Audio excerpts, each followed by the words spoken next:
We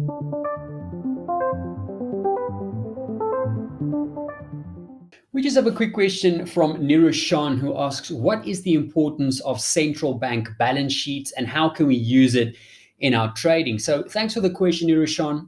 The main focus of central bank balance sheets actually has more to do with quantitative easing than the actual breakdown of each bank's individual balance sheet. So with the onset of the global financial crisis, central banks like the ECB and the Fed basically put in motion lots of unconventional policy tools like quantitative easing, because just cutting interest rates wasn't enough to stimulate growth in the economy and basically assure markets that rates will stay lower for longer. So with quantitative easing, the idea was to basically buy billions and billions of mortgage-backed securities to try and prop up the housing market, and also buying treasury bonds from commercial banks, which would drastically increase the commercial banks' excess reserves, which theoretically should allow banks to basically have more flexibility to lend out money to willing borrowers, and so doing spur economic growth. Now, apart from just increasing bank reserves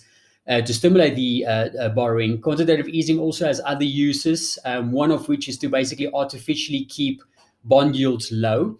So especially at the back end of the curve, like the 10-year, etc., as treasuries are used as the baseline for most longer term interest rates, it's in the Fed's interest to keep them low for long, artificially low, by buying those bonds to basically give borrowers, whether it's companies or individuals, to give them the assurance that interest rates will stay very low for a very long time, which should encourage them to basically take out loans to invest in their companies, or if it's an individual, encourage them to buy a house.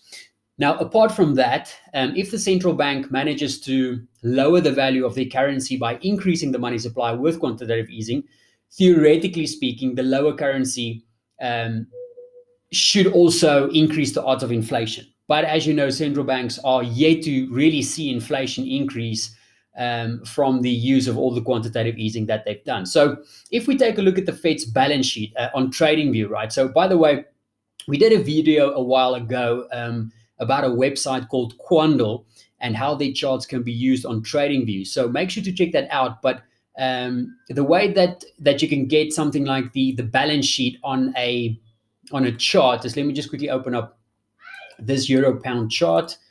And let me just quickly open up Google. So we're going to type in Quandl, and then you can type in whatever you want to see. So we want to see the Fed balance sheet. And it should be the first one there that you see, called All Federal Reserve Banks Total Assets, Quandl. And if you open up that, you should be able to see the balance sheet of the Fed.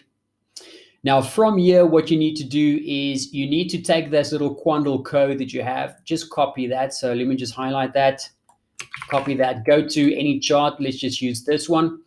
And now what you're going to do is you're just going to type in the word Quandl, followed by a colon.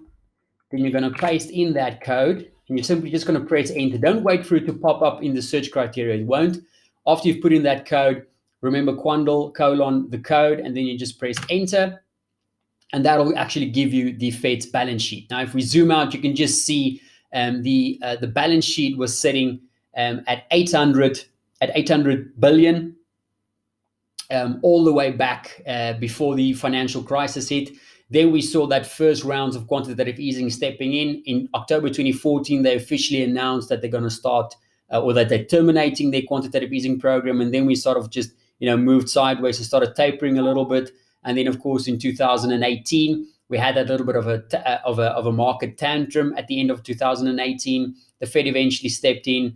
And now, obviously, in 2020, we've seen a massive jump of trillions and trillions of quantitative easing from the Fed to try and basically offset the pressure from the coronavirus pandemic. So if we just overlay something like the S&P, let me just put on the S&P 500 here,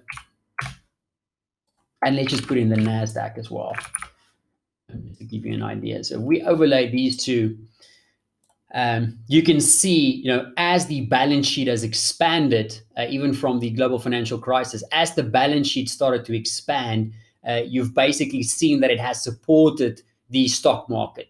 And you can see the moment when the Fed stepped in with that unlimited quantitative easing program back in March 2020, it provided a massive floor for equities to basically storm higher.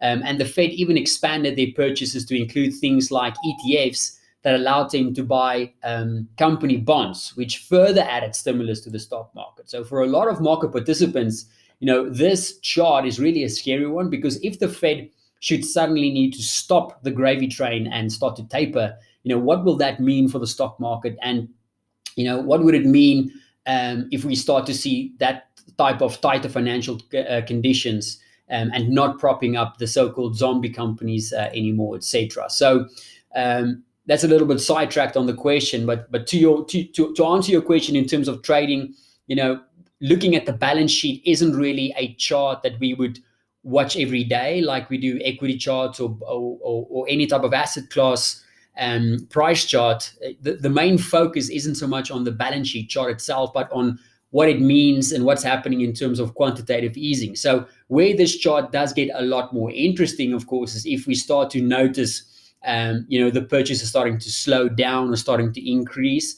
And that is not something that'll go unnoticed. And that can, of course, have a pass-through effect into something like risk assets. But overall, the main focus for the balance sheet revolves around quantitative easing and quantitative tapering, and what that, of course, means for the markets, as opposed to just the balance sheet itself, if that makes sense. So I hope that answers your question, Irushan.